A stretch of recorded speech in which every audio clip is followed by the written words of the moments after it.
এখান থেকে হাঁস কুটির চীনা হাঁসের ডিম দেবে ফ্রিতে, দেখেছো কত মন ভালো। দেখো এই গ্রামে কাকিমা আমাদের হাঁসের ডিম দিল, বড় বড় হাঁসের ডিম দেখো।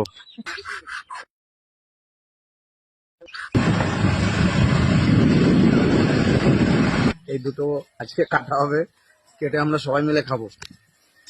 আমরা একে কাটবো।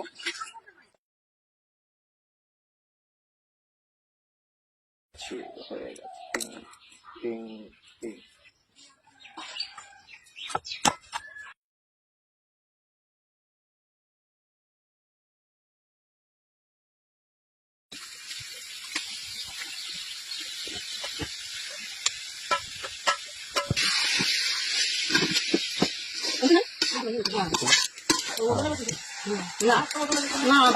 তোর দিছি তাই তোর দেওয়া হয়নি।